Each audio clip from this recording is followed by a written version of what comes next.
안녕하세요. 오늘은 재미있는 말 이야기라는 제목으로 말씀을 드리겠습니다.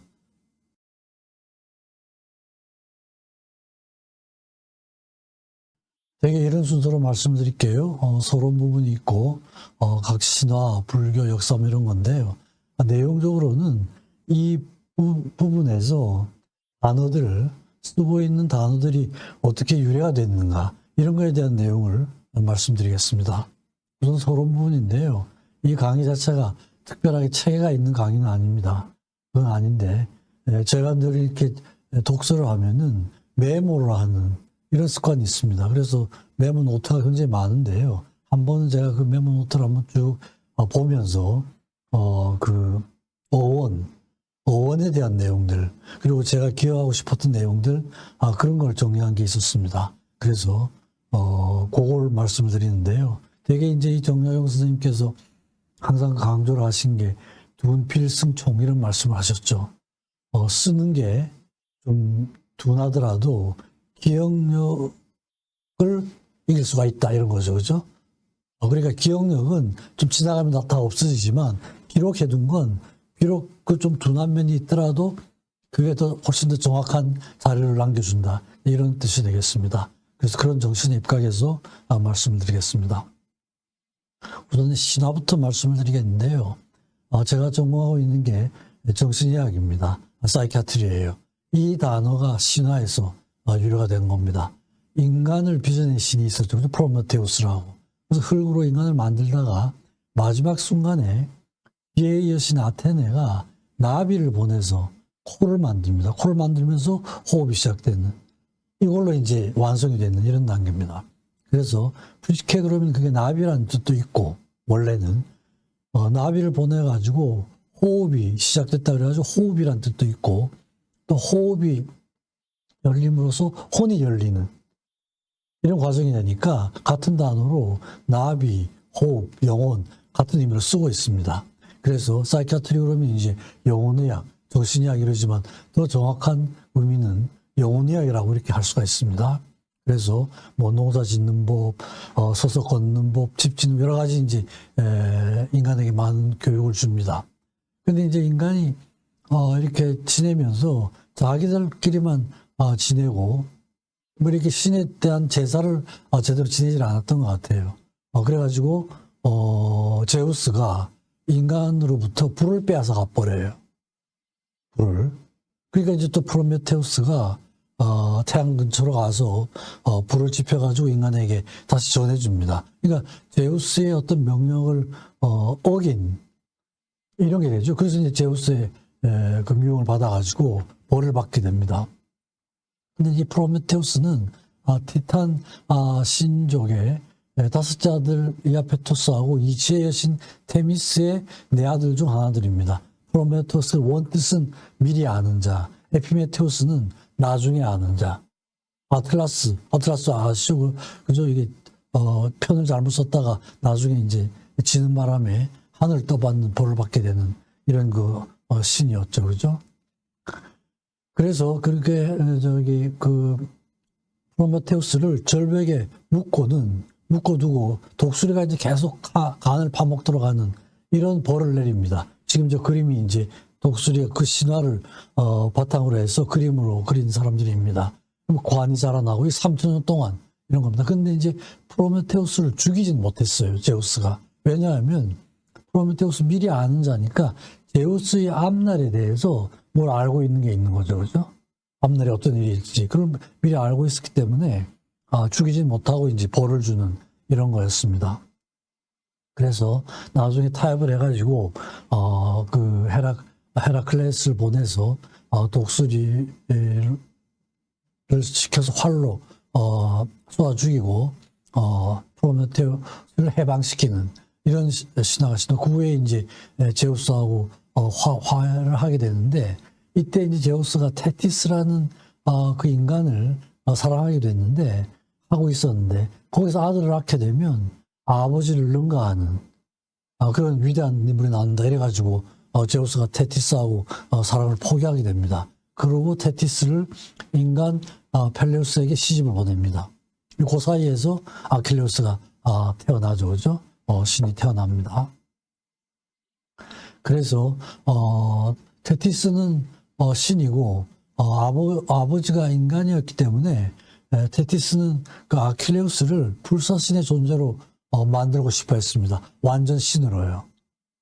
그냥 영웅이지 신은 아니었거든요. 근데 스틱스 강에 들어갔다 나오면은 영원한 삶을 얻게 되는 이런 게 있었는데요. 그 아킬레우스를 발 뒤꿈치를 쥐고 스틱스 강에 집어넣습니다. 그래가지고 나머지는 다 신처럼 됐는데 잡은 그 부위만 신처럼 되지 못한 거예요. 왜냐하면 잡고 있었으니까요. 이게 그 부분이 아주 치명적인 약점이 되는 거죠. 아킬레스 텐던이라고 하는 게 바로 이제 거기서 나온 겁니다. 위에 그림은 스틱스 강에 집어넣는 그런 장면을 그림으로 남긴 거고, 나중에 이제 그 치명적인 약점이 되는 그 장면을 아래 그림으로 남겨놓고 있습니다. 그리고 이제 또 멘토라는 단어가 있는데요. 이거는 이제 우리가 스승이라는 뜻이잖아요. 그죠? 근데 이제 이것도 이제 신화에서 나오는 건데, 일리아드 오디세이, 그 호머의, 거기에서, 오디세우스의 친구입니다. 트로이 전쟁이 일어나잖아요. 그죠? 트로이 전쟁이 일어나서 오디세우스가 출전을 해야 되는데, 그 당시에 아들이 텔레마쿠스인데요. 2살짜리였습니다. 그러니까 이제 불안하니까, 친구한테 맡겼습니다. 그 친구 이름이 멘토였어요. 근데 이제 20년 동안 워낙 잘 키워가지고 완벽하게 교육을 시켜놓은 이런 상태가 됐습니다. 그래서 멘토라는 게 원래는 고유명사였는데 고유명사에서 보통명사가 된 겁니다. 그래서 이렇게 하지만 원래는 오디세우스의 친구고 아들 텔레마쿠스의 스승이었습니다. 보이콧이라는 단어도 우리가 많이 쓰죠. 또 고유명사에서 온 겁니다. 1880년경에 퇴역 군인이었는데요. 아일랜드에서 지주와 소작인 사이에서 그 중간 역할을 하는 이런 사람이었는데 무조건 모든 요구를 거부한 거예요. 소작인들의.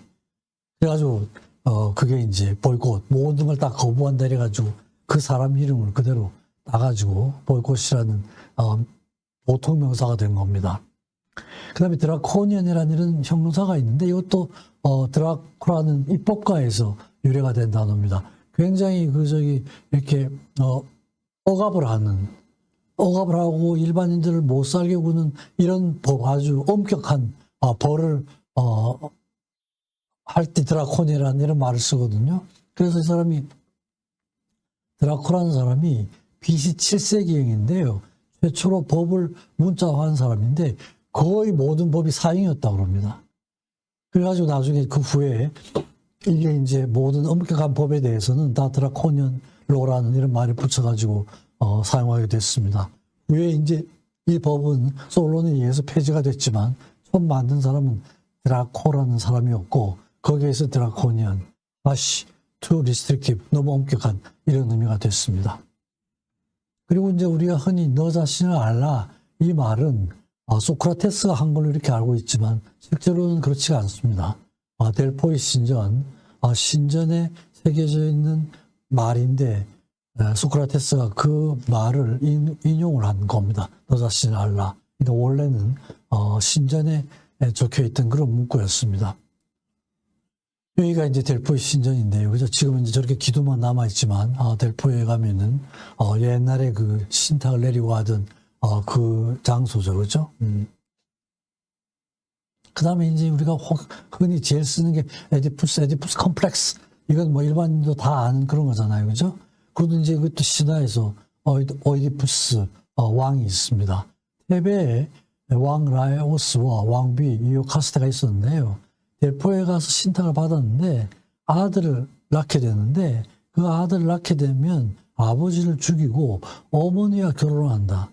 이런 그 신탁이 나왔습니다. 그래가지고 조심하느라고 잠자리를 피하고 아이를 안 가지려고 그러는데 어느 날 뭐 술에 취해가지고 동침을 하고는 아들을 낳게 됩니다. 낳게 됩니다.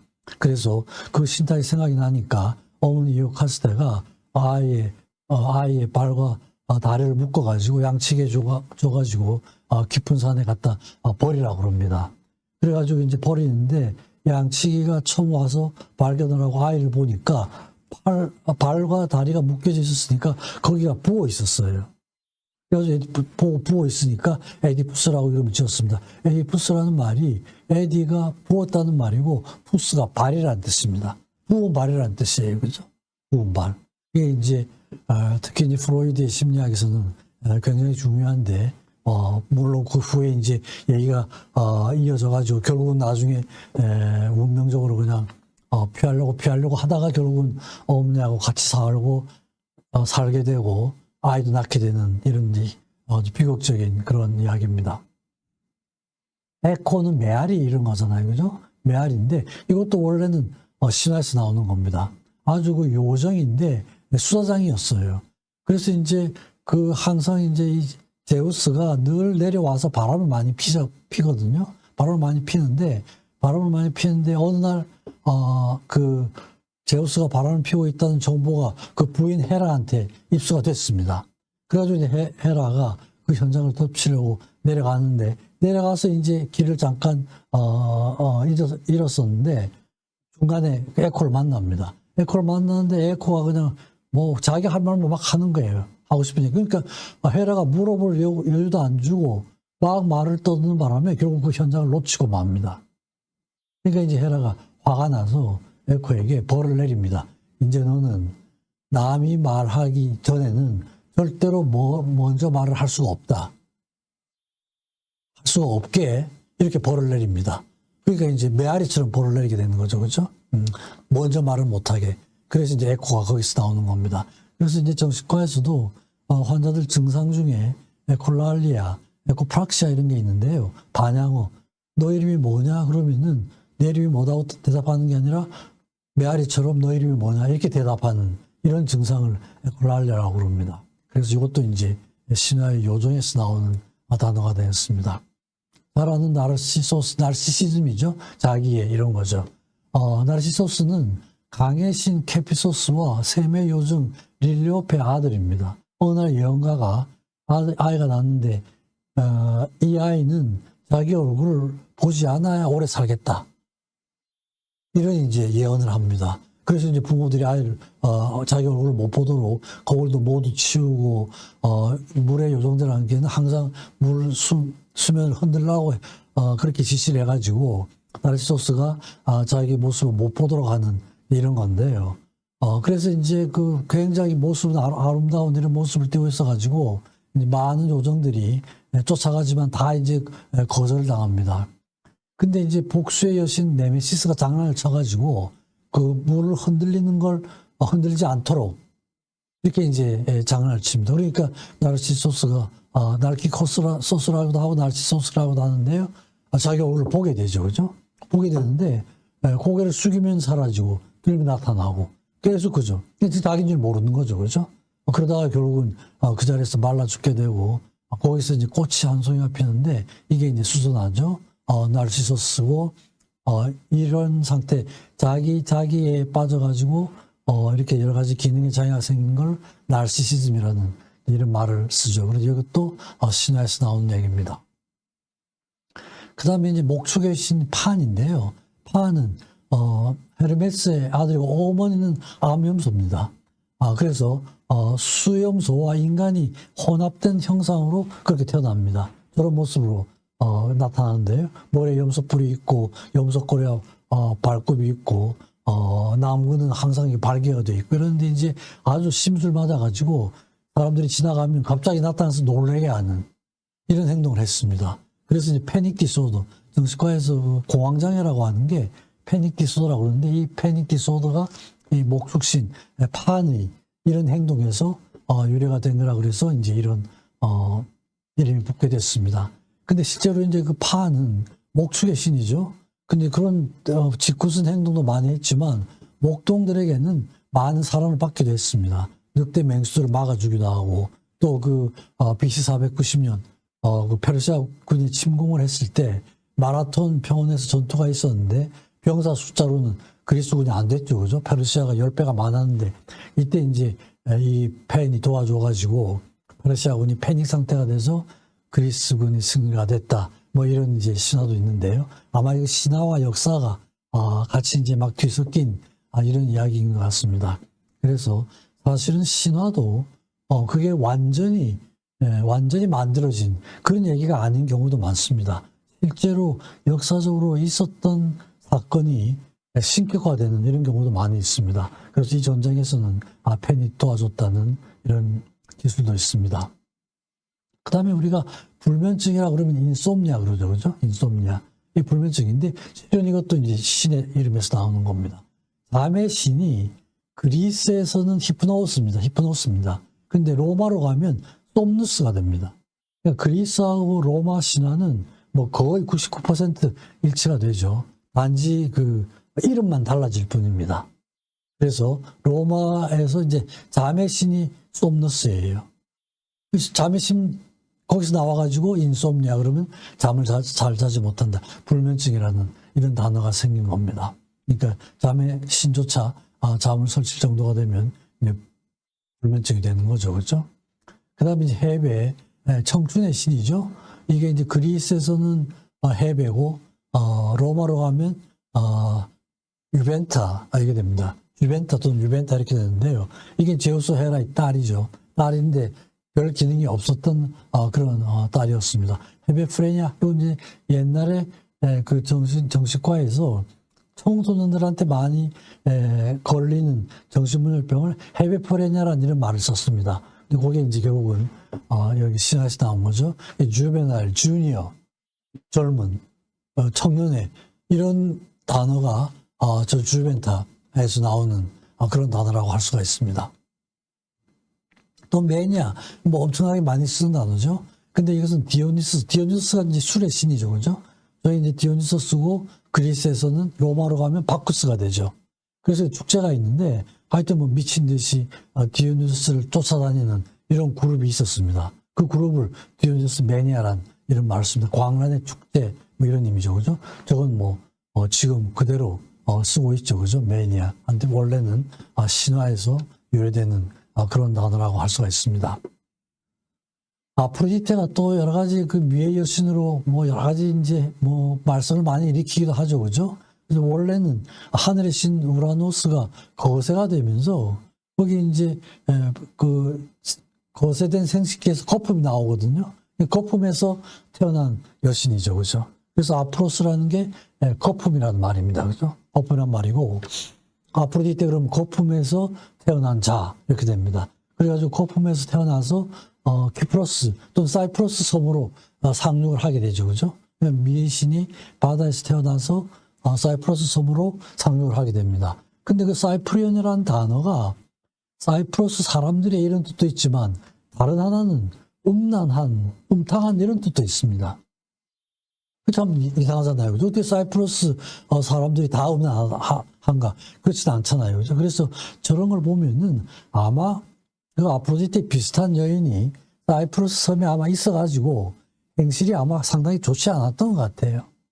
근데 그게 이제 신화하고 이렇게 서로 이렇게 합쳐져가지고 아마 저런 단어의 뜻이 되지 않았나 이런 추정을 해봅니다. 그러니까 신화라고 하는 게 완전히 만들어진 얘기가 아니라 현실에 있었던 얘기가 신화화되는 이런 내용도 좀 있는 것 같습니다. 그리고 이제 아프로디테가 로마로 가면 비너스가 되죠. 그죠? 비너스입니다. 근데 성병을 베네리알 디즈라고 그러거든요. 성병을 영어로 베네리알 디즈. 그게 원래가 비너스에서 유래가 된 겁니다. 그죠? 비너스에서. 그러니까 아마 여러 가지 행실이 안 좋았으니까 여러 가지 병이 많았던가 봐요. 그래서 비너스 해가지고 베네리알 디즈 이런 게 생겼습니다. 그래서 아프로디테 여기서 나오면 격렬한 성욕 이런 말도 쓰이고 여러 가지 단어들이 아프로디테하고 비너스에서 유래가 된 단어들이 있습니다. 또 하나는 이제 아프로디테가 여러 가지 바람을 굉장히 많이 피웠는데요. 전쟁의 신 아레스하고도 바람을 피웠죠, 그죠? 거기에서 아이들이 많이 나는데 딸이 또 태어납니다. 근데 아레스하고 아프로디테하고 사이에 난 딸 이름이 하모니아예요. 조화롭다 이런 하모니가 여기서 나온 겁니다, 그죠? 그래서 좀 참 특이하죠, 그죠? 어떻게 저렇게 불륜의 관계에서 난 딸이 이름이 하모니아로 이렇게 붙어 있습니다. 그 외에도 이제 포보스, 데이모스 이런 것도 다 이제 그 아프로디테하고 아레스 사이에 난 아이들의 이름입니다. 대개 이제 그 이 코린토스가 그때 이제 그 아프로디테 신전이 있었는데 그 여사제가 헤로입니다. 히에로돌리라는 이런 게 있었습니다. 그래서 아마 굉장히 문란했던가 봐요. 그 여사제, 신전 여사제 헤로 때문에요. 그래서 그 뜻이 워낙 행실이 안 좋아가지고 매춘부라는 이런 의미를 갖게 되고, 아프로디테 숭배의 중심 도시가 코린토스였는데 그 당시에 코린토스로 간다 이러면은 여사제, 그 여사제와 즐기러 간다, 매춘부와 즐기러 간다, 이런 뜻이 됐던가 봐요.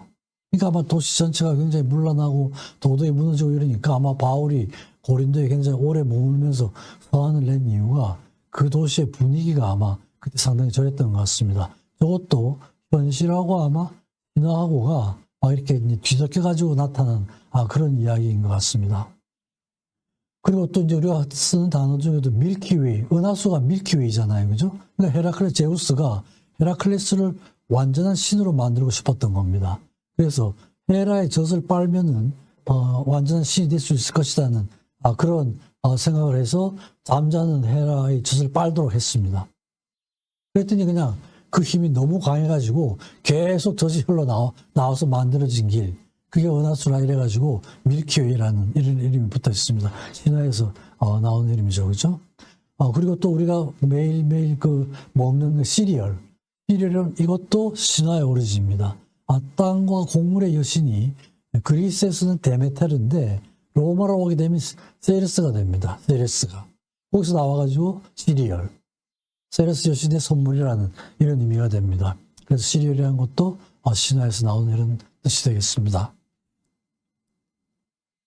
그 다음에 이제 무네모신의 기억의 여신의 제우스가 자기가 여러 가지 하는 일이 많은데 자기가 하는 일을 기록을 좀 남기고 싶다 그래가지고 기억의 여신 무네모신의 사실 자기 고모입니다. 고모하고 관계를 가져가지고 딸들을 많이 낳게 되죠. 그죠? 그 나온 딸이 무사히, 영어로는 뮤즈가 됩니다.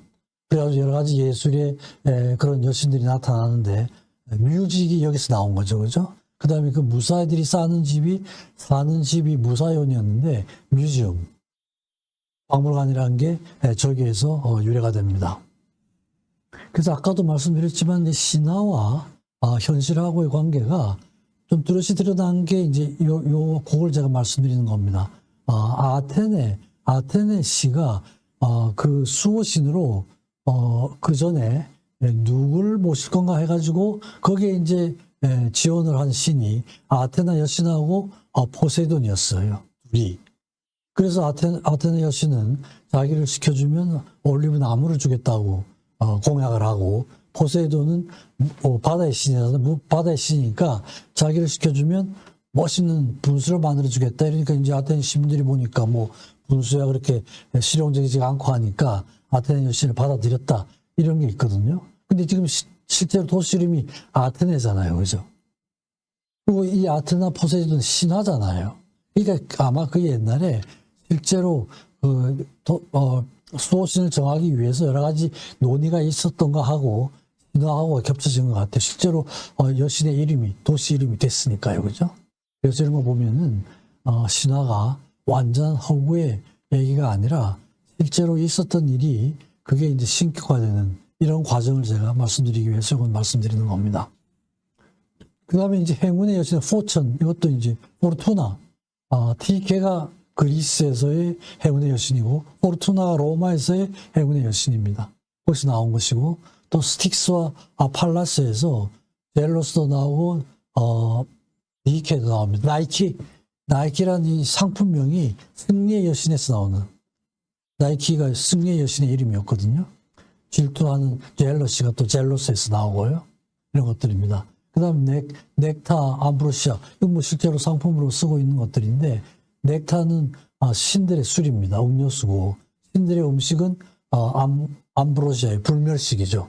마시면 죽지 않고 먹으면 죽지 않는, 이게 이제 다 이름이 신화에서 나오는 겁니다. 넥은 극복한다는 거고, 타르는 죽음이죠. 죽음을 극복한다 이런 겁니다. 암브로시아도 아는 부정하고 엠프로투스는 죽는 걸 극복하는 이런 의미입니다. 그래서 저런 데서 이름을 따가지고 지금도 이제 상품명으로도 쓰고 있습니다. 실제로 이제 우주 탐사선을 쏘아 올릴 때도 헤라가 있고 주노가 있죠, 그죠? 제우스하고 헤라인데 로마로 가면 주피터와 주노예요. 근데 이제 헤라 주노는 안개나 구름을 걷어내고 그 올림푸스 산 위에서 구름이 끼어 있으면은 구름과 안개를 걷어내고 관찰하는 이런 능력이 있죠, 그죠? 그래서 목성을 둘러싸고 있는 그 띠가 있잖아요, 그죠? 그래서 이제 그 탐사선 이름을 주노라고 이름을 붙였습니다. 주노는 그 주변에 있는 그런 안개를 걷어내는 이런 능력이 있으니까 잘 걷어내고 탐사를 잘 하라는 이런 의미에서 신화에서 따가지고 이름을 저렇게 붙이고 있습니다. 그러니까 이제 신화지만 신화가 쭉 내려오면서 현재까지도 우리의 삶과 밀접한 관계가 있는 걸 알 수가 있습니다. 정의의 여신도 그리스에서는 디케인데 로마에서는 유스티티아죠. 저기에서 저스티스가 나온 거죠. 어원이 그렇게 되고 있습니다. 저 눈을 가리고 저울과 칼을 들고 있는 유스티티아의 모습입니다. 그 다음에 이제 불교에서 오리진된 단어도 많습니다. 다반사? 이게 이제 늘 쓰는 단어인데 차를 마시고 밥을 먹는. 이게 이제 불교 찰나. 이게 이제 산스크리트어로 크샤나에서 온 겁니다. 극히 짧은 순간 이런 겁니다. 야단 법석 이런 거죠, 그죠? 야단, 야외 세워놓은 단, 법석. 야외 단을 차리고 법을 베푸는 자리 위에 사진이 그런 모습입니다. 그게 불교에서 나온 겁니다. 아마 시끌벅적했던 것 같아요. 이판사판, 이판승하고 사판승입니다. 이판승은 수양을 하는 스님이고 사판승은 행정을 하는 스님이에요. 근데 아마 이 두 그룹이 엄청나게 싸웠던가 봅니다. 거기서 이판사판이라는 말이 나왔습니다. 살림 그러지만 원래는 이게 절의 재산 관리를 뜻하는 거기에서 이제 나온 말. 아비교환, 아비지옥과 교환지옥이 있죠. 그죠? 이 지옥 이름을 따가지고 아비교환. 나락으로 떨어진다. 이 산스크리트어에서 나라카라는 그 단어의 음력이 나락이 됐습니다. 반발마, 마지막 급소죠, 그죠? 마지막 고통 이런 말인데 산스크리트어로 마르만의 음력을 한 게 단말마가 되겠습니다. 그러니까 우리가 늘 생활에 쓰지만 그 어원은 불교에서 오리진 것들이 많습니다. 주인공이라는 단어도 이게 많이 쓰잖아요, 그죠? 근데 이제 이게 번뇌에서 벗어난 사람, 이 불교에서는 득도한 사람, 이게 이제 주인공으로 썼습니다. 가책이라는 단어도 지혜와 노의 두 비구가 다투고 있었습니다. 그래가지고 부처님께서 이들에게 가책을 하셨다 이런 겁니다. 그래서 그 뜻은 비구니로서의 권리와 자격을 박탈했다는 의미인데 여기에서 가책이라는 단어가 이제 일반 용어로 쓰이게 된 것이죠, 그죠? 동량이라는 단어도 탁발 때 흔들던 요령이 동량인데 거기서 동량이 유래가 됐고 무진장 이것도 넓은 덕, 다함이 없는 덕 이런 불교 용어에서 유래가 된 겁니다. 사자후라는 것도 원래 이제 불교를 상징하는 동물이 사자이기도 하죠, 그죠? 사자이기도 문수보살이 타고 다닌 동물이 사자였다고 그렇게 되어 있지 않습니까? 근데 사자후라고 그러면 이제 이게 사자의 포효 이런 거죠, 그죠? 그래가지고 많은 동물들이 엎드려 다녔는데 원래는 부처님의 설법 자체를 이렇게 비유를 했습니다. 부처님이 설법을 한 차례 하니까 악마가 모두 굴복했다. 이래가지고 큰 스님의 법어를 사자후라고 하는데 이것도 역시 불교에서 유래된다고 합니다. 건달이라는 단어가 있죠, 그죠? 그래서 이것도 불교에서 온 건데요.